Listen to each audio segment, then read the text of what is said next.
잠언서 25장 11절에서 13절 말씀. 경우에 합당한 말은 아로 새긴 은쟁반의 금사관이라. 슬기로운 자의 책망은 청룡하는 귀의 금고리와 정금 장식이니라. 충성된 사자는 그를 보낸 이에게 마치 수수하는 날의 얼음 냉수 같아서 능히 그 주인의 마음을 시원케 하느니라. 아멘. 우리 선포하는 하나님은 살아계십니다. 하나님은 살아계십니다. 당신은 주인공이십니다. 당신은 주인공이십니다. 잘 되고 있습니다. 잘 되고 있습니다. 오늘은 그 언어에 대해서 좀 말씀을 나누고 싶습니다. 우리의 언어는 생명의 언어, 창조의 언어가 있어요. 자, 오늘 성경에 보면은 경우에 합당한 말은 아로 새긴 은쟁반의 금사관이라. 정말 우리가 언제 들어봐도 정말 멋있는 말씀인 것 같아요. 근데 멋있는 말씀을 우리가 장식품으로 사용하라고 주신 말씀이 아니라 우리의 삶이 되게 하시는 하나님의 말씀인 줄로 믿습니다. 자, 경우에 합당한 말, 다른 말로 하면 시기와 상황에 맞게 표현을 얘기하고 있다는 겁니다. 상황과 시기와 상황에 맞는 말, 그 가치가 빛난다는 뜻으로서 금이라는 단어까지 동원해서 이렇게 기록하고 있습니다. 아로 새긴 은쟁반의 금사가, 금사가는 귀중한 말이라는 거죠. 금사가. 쟁반은 그 말을 담는 그 배경을 얘기하고 있다는 겁니다. 적절한 전달력, 적절한 전달. 정말 멋있는 표현이지만 그러나 이 멋있는 말씀처럼 우리의 삶을 통해서 우리가 말 한마디 한마디를 잘 하게 될 때에 하나님 우리에게 이와 같은 놀라운 은혜와 사랑을 우리에게 주시겠다는 약속을 성경 우리에게 하고 있는 말씀이에요. 자, 이것을 우리 다른 성경에는 이렇게 표현되고 있어요. 우리 쉬운 성경에 보니까 정직한 자의 축복을 통해 마을 전체가 자랑스럽게 되지만 악인의 입은 그 마음을 망하게 한다. 이렇게 하고 있어요. 경우에 합당한 말은 아로 새긴 은쟁반의 금사관이라.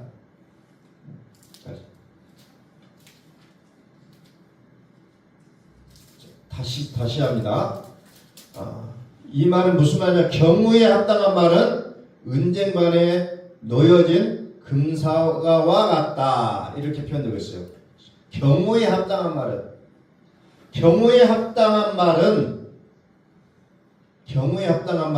은쟁반에 놓여진 금사과와 같다. 조금 더 쉽죠. 경우에 합당한 말은 은쟁반에 놓여진 금사과와 같다. 말이라는 것이 이렇게 중요하다는 겁니다. 그래서 13절, 12절의 말씀 보니까 슬기로운 자의 책망은 청정하는 귀의 금고리와 정금장식이다. 책망을 듣는 자는 금고리와 정금장식이라는 비유를 들어서 책망을 들을 줄 아는 자의 그 가치 또한 설명하고 있다는 겁니다. 말하는 자와 듣는 자. 그러면서 충성된 사자는 그를 보낸 이에게 마치 수수하는 날에 얼음 냉수 같아서 능히 그 주인의 마음을 시원케 한다 그랬어요. 근데 그 주인의 마음을 시원케 하는 것이 뭐예요? 말이라는 거죠. 말. 우리는 어떻게 말하느냐? 우리는 말 한마디 한마디에 따라서 우리의 감정이 기뻤다 슬펐다는 경우를 우리는 꾸준히 경험하고 있습니다. 주인의 마음을 시원케 하는 방법이 뭐냐? 내가 하나님께 이 말을 통해서 찬송을 통해서 하나님의 마음을 시험케 드린다는 겁니다. 우리들이 자녀를 키워보면 어떤 자녀들은 말을 예쁘게 하는 자녀가 있고 또 말을 그렇지 못하게 말하는 자녀가 있어요. 똑같은 상황에 놓였을지라도 말을 이쁘게 하는 자녀의 그 말을 듣고 있으면 기분이 좋다는 겁니다. 사회생활 할 때도 마찬가지요. 말을 이쁘게 하는 사람과 그렇지 못하는 사람. 그래서 듣는 자의 마음이 다르다는 거예요. 그 말 한마디가. 자, 성경은 하나님께서 기적을 행하시는데 무엇로 하십니까? 기적을. 하나님은 기적을 행하시되 말씀으로 하신다는 거예요. 천지를 창조하실 때도 빛이 있으나 말씀으로 창조하셔요. 모든 기적도 마찬가지로 잠잠하라 하니까 파도가 잠잠게 된다는 거예요. 말씀의 권세가 있다는 겁니다. 말씀의 능력, 그 하나님의 말씀의 권세를 우리에게 주시고 그 말씀의 권세를 바르게 사용할 권리가 우리에게 있다는 겁니다. 그래서 우리는 매 순간순간마다 이 적절한 말, 경우에 합당한 말이 무엇인지를 우리는 분명하게 아셔야 된다는 거죠. 다시 에덴의 동산으로 한번 올라가 볼게요. 요즘 에덴의 동산이 어디 있느냐? 아무리 찾아도 찾아내지를 못하고 있어요, 사실상. 뭐 이라크 있는 그쪽 중동 지역에 있다, 또 어디 지역에 있다, 뭐 그런데 성경에 나와 있는 그 강의 이름을 가지고 살펴보면 굉장히 다 달라요. 지역이 분포되어 있는 지역들이. 자, 그런데 에덴의 동산에 걸러보니까 아담이 뭐 하고 있어요? 아담이 아직 하와가 없을 때요. 에덴 동산에서 각각의 동물들을 불러다 놓고 뭐 합니까? 각종 들짐승과 하나님이 흙으로 각종 들짐승과 공중의 각종 새를 지으셨어요. 그리고 아담이 어떻게 그것들에게 이름을 짓는가 하나님이 가만히 보고 계셔요. 그러면서 아담이 뭐예요? 너는 코끼리다, 너는 개다, 너는 오리다, 너는 갈매기다. 이름을 다 지은 것을 하나님 보셔요. 그리고 나서 뭐예요? 아담이 정해진 그 이름대로 하나님은 그걸 인정한다는 겁니다. 다 말이잖아요. 각각의 말의 권세가 그렇게 능력이 있는 거예요. 그래서 개는 개의 인생을 살고 코끼리는 코끼리 인생을 산다는 거예요. 그래서 저와 여러분들이 자녀를 낳고 나서 이름을 지을 때도 얼마나 신중을 기해서 지었어요. 왜? 그 이름이 곧 그의 인생이 되기 때문에 쉽게 지을 수 없었다는 겁니다. 그래서 매일매일 우리는 그 아이의 이름을 불러준다는 겁니다. 그러면 그 아이의 이름대로 그 아이의 인생이 정해지는 거예요. 우리의 말의 능력이 그렇게 센 거예요, 사실은. 그런데 우리는 미처 그 중요함을 망각해버리고 그냥 아무 말이나 해버릴 때가 너무 많이 있었음을 고백합니다. 그래서 골로새서는 뭐라고 합니까? 너희 말을 항상 은혜 가운데서 소금으로 고르게 한 같이 하라. 그리하면 각 사람에게 마땅히 대답할 것을 알리라. 은혜 가운데서 소금으로 고르게 한 같이 하라. 또 다른 말로 그 옆에 성경에 갑주를 다루는 게 뭐라고 써지냐면은 감사하는 가운데서. 여러분들 말을 할 때 감사하는 가운데 말하는 거예요. 감사하는 가운데서.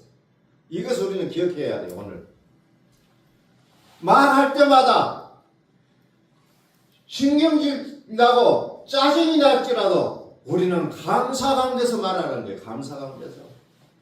이게 복이 되는 겁니다. 사실상. 아멘.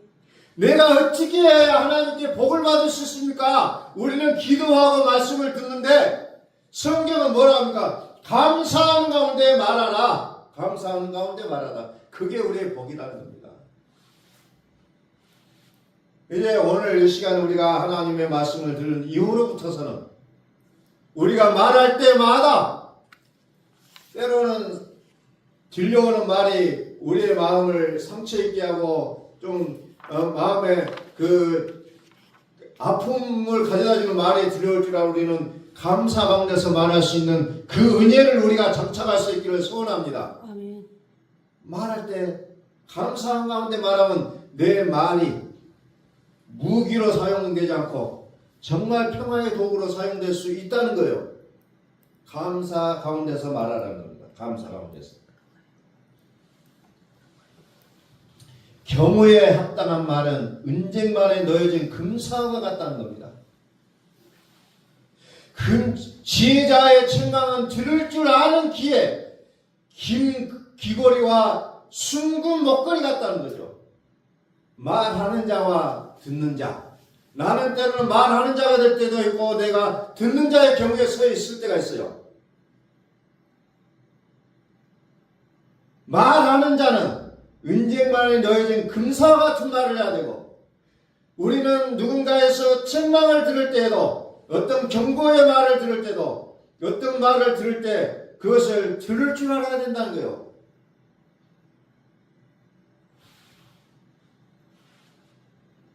그러면서 믿을 만한 심부름꾼은 어떤 사람이냐?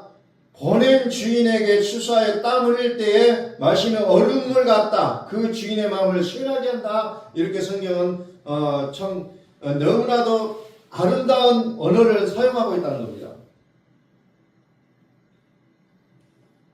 오늘 성경은 우리에게 이런 말씀을 통해서 무엇을 얘기합니까? 오늘 저는 좀 더 우리가 좀 더 쉽게 들을 수 있는 언어로 한번 설명을 해볼게요. 천국의 말이 있고 지옥의 말이 있다는 겁니다. 천국의 말이 있고 지옥의 말이 있어요. 오늘 우리 인생이 그 구멍이 뚫리는 것이 있는데 그 구멍이 뭐냐? 말에 있다는 거죠. 말. 우리 인생이 어떻게 말을 하는 데 따라서 우리의 인생이 바르게 세워질 수 있고 부정적으로 세워질 수 있다는 것을 많은 사람들은 얘기하고 있다는 겁니다. 자, 그런 가운데 어떤 일이 있습니까? 우리는 짜증난다, 힘들다, 뭐 때로는 돈 벌기 어렵다, 세상살이가 너무 살기 어렵다라는 말을 어떤 사람들이 이것을 지옥의 말이라고 얘기하고 있어요. 그 정도로 심각하게 이야기하고 있다는 겁니다. 지옥의 말이다. 우리는 오늘 이 단어들이 왜 쓰여졌는가도 중요하지만 좀 듣고 우리 언어들을 한번 성찰해 볼 수 있는 기회를 삼고 싶어요. 지옥의 말이라는 겁니다. 그런 것들 우리는 쉽게 하는 말들인데도 불구하고. 그러나 천국의 말은 무엇일까요? 감사합니다. 잘 되고 있습니다. 정말 나는 행복합니다. 이런 얘기들이 어떻게 보면 천국의 말이라고 표현하고 있는 분들이 있다는 거죠. 그래서 부정적인 말은 잡초를 심는 것 같다 이런 표현을 하고 있습니다. 부정적인 말은 잡초를 심는 것 같다. 우리 인생에 있어서 내가 잡초를 심는 일은 어찌 보면은 불평의 말, 불만의 말, 그게 사실일지라도 우리는 그것을 처분하는 겁니다.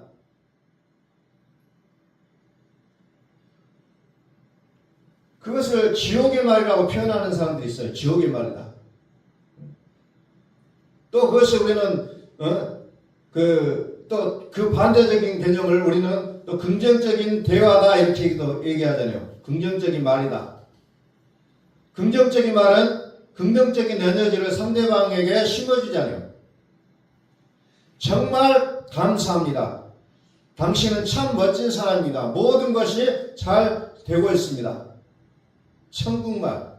우리는 이제 좀 그런 내용들을 좀 확인하면서 매 순간순간마다 나의 언어를 살펴볼 수 있기를 원합니다. 내가 지금 무슨 말을 많이 하고 있는지, 어떤 단어를 많이 쓰고 있는지에 따라 내 인생의 모양이 되어지고 있음을 우리는 기억해야 된다는 거예요. 내가 가장 많이 사용하고 있는 말이 무엇일까?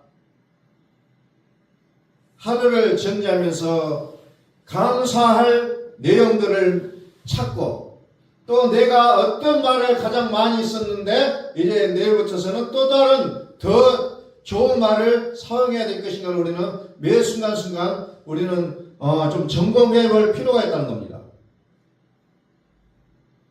우리의 인생이 잘 되고 행복해질 수 있는 게 무엇이냐? 우리는 더욱더 천국의 말을 많이 사용하자는 겁니다. 우리는 매 순간 나오는 그 지옥의 말을 즉시 지우는 일을 해야 돼요. 하루 동안 불평이나 험담을 멈추고 심호흡을 하는 것만으로도 우리는 인생의 축복의 길로 갈 수가 있다는 거죠. 또 칭찬의 꽃을 피우는 거죠. 만나는 사람들에게 따뜻한 말, 칭찬의 말을 건네게 될 때 작은 꽃 한 송이가 거대한 행운의 꽃다발이 되어 돌아올 수가 있다는 거죠. 또 한 가지는 나 자신에게 귀하게 대접받는 거죠. 내 자신. 오늘 꼭 말할 때 나는 부족해요.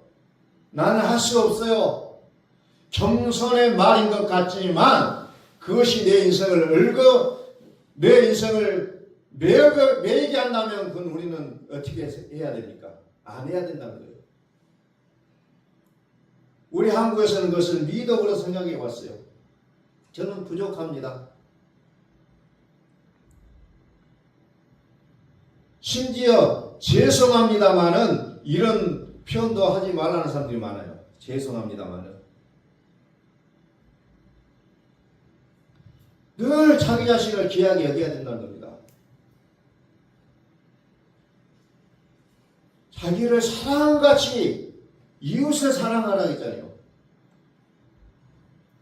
다른 사람을 대접하기 전에 나를 먼저 대접할 수 있어야 된다는 겁니다. 그런데 우리의 한국 사람들은 그것이 좀 많이 시스템적으로 어려워요.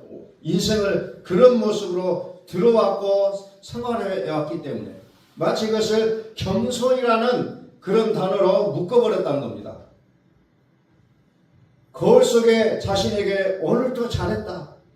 너는 정말 가치 있는 사람이다. 라고 얘기할 수 있는 여유로움을 우리는 가져야 된다는 겁니다. 항상 나는 잘못했어. 나는 부족했어. 너는 이것이 잘못됐어. 라고 질타하는 내용도 중요하지만 정말 너는 잘했다. 너는 수고했다. 나는 나를 사랑한다. 이런 말들을 나에게 속삭여 줘야 된다는 겁니다. 우리는 이런 부분들을 너무 잊고 살았음을 저는 말씀을 준비하면서 많이 또 생각해 보았다는 겁니다. 불평과 불만 이런 것들은 사실일지라도 우리의 인생을 잡초를 심는 일과 같다고 말씀드렸어요. 잡초를 심는 것 같다는 겁니다. 불평 한마디를 내뱉는 순간 마음밭에 잡초가 자라나고 행복의 그릇에는 구멍이 뚫린다는 겁니다.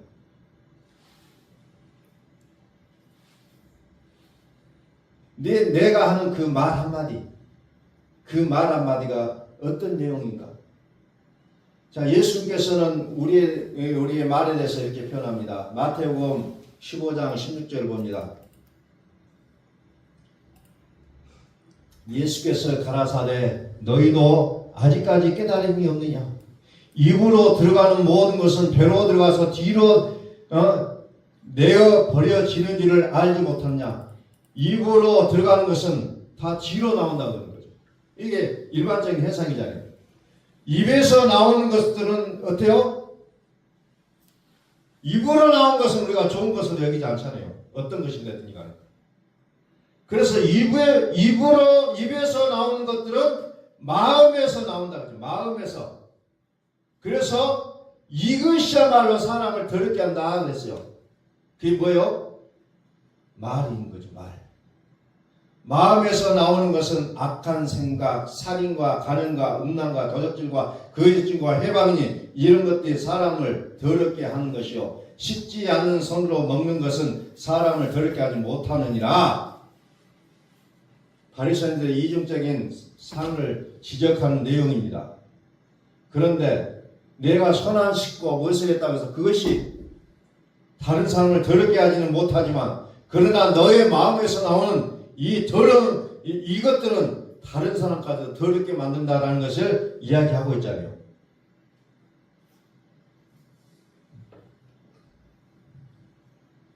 내 속에서 나오는 게 뭐예요? 말을 통해서 나오잖아요. 말을 통해서. 내 생각이 말을 통해서 나와요. 내 생각이 말을 통해서 나온다는 겁니다.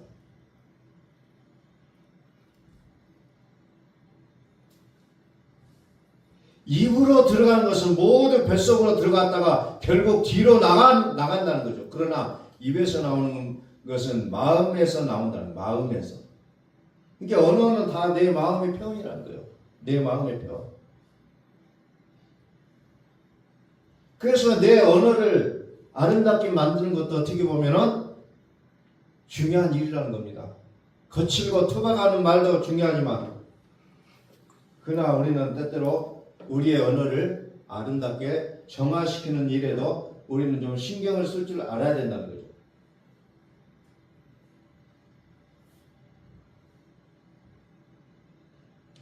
말에는 품격이 있다고 했어요. 어떤 책에 보니까. 말에 품격이라는 책에 보니까.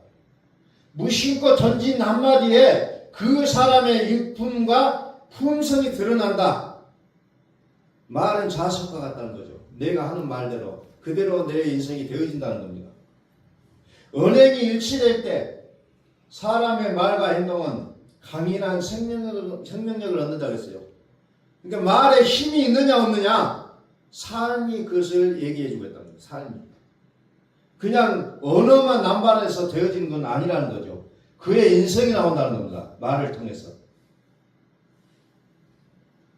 그래서 잠언서 18장 20절에 보니까 죽고 사는 것이 어디에 달렸냐면은 혀의 권세에 달렸다는 거예요. 혀의 권세. 너무 엄청난 사실이에요. 혀를 쓰기 좋아하는 자는 그 열매를 먹으리라. 그러니까 우리 말대로 된다는 거예요. 말대로.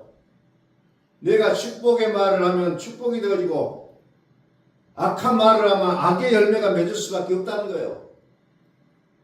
혀의 권세에 달렸다는 거예요. 말. 매일매일 하는 말이지만 어떻게 보면 말하는 것이 가장 어려워요. 때로는 내가 생각지도 못하게 상대방의 상처를 입힐 때가 있더라고요. 말을 하다 보면. 전혀 그런 의도가 없을지라도. 그래서 우리는 매 순간순간마다 나의 언어를 갈고 닦는 일에 우리의 삶을 또 헌신해야 될 필요가 있다는 겁니다.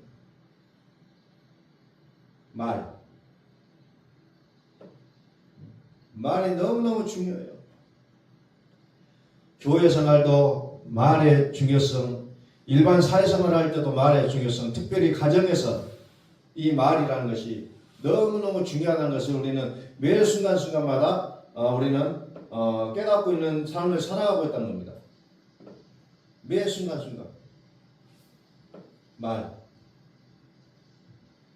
말이 중요한 거예요. 말. 너무너무 중요해요. 말이라는 게. 죽고 사는 것이 혀의 권세에 달렸나니 혀를 쓰기 좋아하는 자는 그 열매를 먹으리라. 그래서 야고보 사도는 특별히 온전한 신앙을 얘기하면서 무엇을 하냐면 말에 실수가 없도록 하라 하는 것이 야고보 3장에서 또 다루고 있습니다. 말에 실수가 없어요. 말에 실수가 없게 하는 거예요. 말. 실수가 많은 사람, 말에 실수가 전혀 없는 사람도 있지만 말에 실수가 많은 사람들이 많이 있다는 겁니다. 말에 실수가 전혀 없는 사람은 완벽한 사람이라고 얘기하고 있어요. 완벽한 사람이다. 그런 사람은 자신의 몸 전체를 잘 쓸 수 있는 사람이다. 이렇게 얘기하고 있다는 겁니다. 온전한 사람, 완벽한 사람. 그것을 말에 있다는 겁니다. 말에 입에 재갈을 물리면 우리는 말을 능히 부릴 수가 있다는 거죠. 근데 우리는 말을 부리지 못하고 나의 감정에 따라 말이 나와버린다는 거죠. 내 말이 감정이 되어버리면 안 된다는 거죠. 나의 감정이 말이 돼서는 안 된다는 거죠. 재갈을 물려야 된다는 거예요. 재갈, 입에 재갈을 물리라. 큰 배가 강풍에 밀려서 휩쓸리지만 그 배를 조종하는 것은 뭐예요? 이 키에 있다는 겁니다. 키에 있어요. 운전대에 있다는 겁니다. 이 키를 조정하는 항해사가 자기 뜻대로 배가 가는 방향을 결정할 수 있다는 거예요. 혀도 마찬가지라는 거죠. 물 가운데 지극히 작은 부분이만 큰 일을 행함을 얘기하고 있다는 겁니다. 내 혀가 나의 몸을 움직일 수 있다는 거예요. 혀가. 마치 작은 키 하나가 배를 움직일 수 있는 것처럼 그 폭풍만 나는 그 엄청난 그 환경 속에서도 이 운전대가 그를 지켜주는 것처럼 우리의 인생에 있어서도 나의 혀가 내 인생을 방향을 정할 수가 있다는 거예요. 어떤 어려움이 있을지라도 힘들어도 어려워도 그 순간에 불평과 불만이 나오는 것이 아니라 나 입을 통해서 정말 축복의 말이 나오고 생명의 말이 나오고 천국의 언어가 나온다면 나의 인생은 올바르게 세워져 갈 수 있다는 겁니다. 나는 과연 오늘 나의 말을 통해서 생명의 언어, 창조의 언어가 나가고 있는지 아니면 지옥의 언어가 나가고 있는지 우리는 다시 한번 생각해 보자는 겁니다.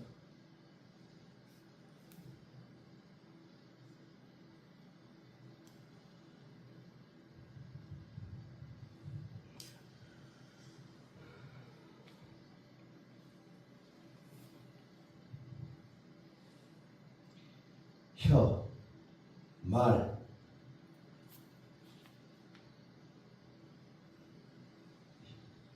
말, 혀. 오늘 좀 깊이 한번 생각해 보셔야 될 것 같아요.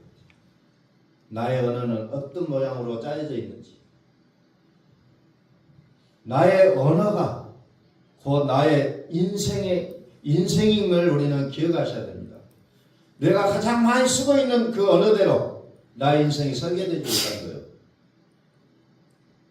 오늘 정말 여러분들이 집에 가셔서 내가 무슨 말을 하는지, 어떤 말을 많이 하고 있는지, 어떻게 표현하고 있는지를 곰곰하게 생각해 보시라는 거예요.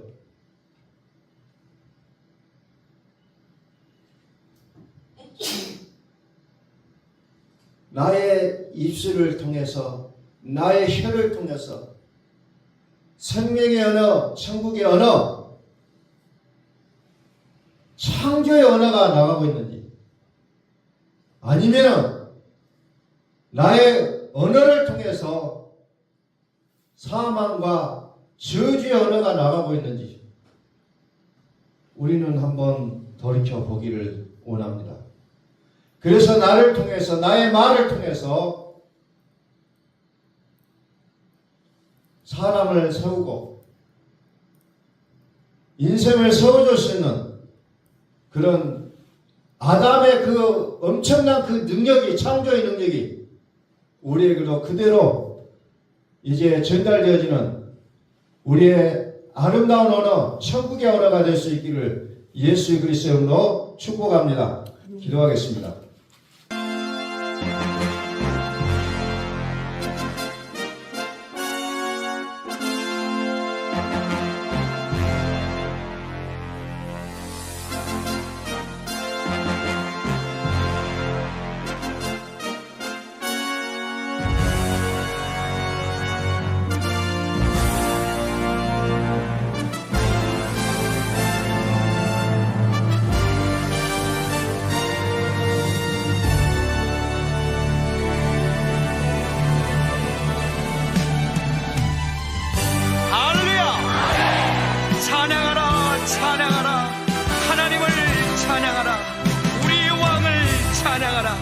하나님은 온 땅의 왕이 되시며 열방을 치리하시니 그 이름을 선포합시다. 지존하신 주님 이름 앞에 무릎 꿇고 경배해 거룩하신 주님 보좌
함께 예수 그리스도를 고백합시다.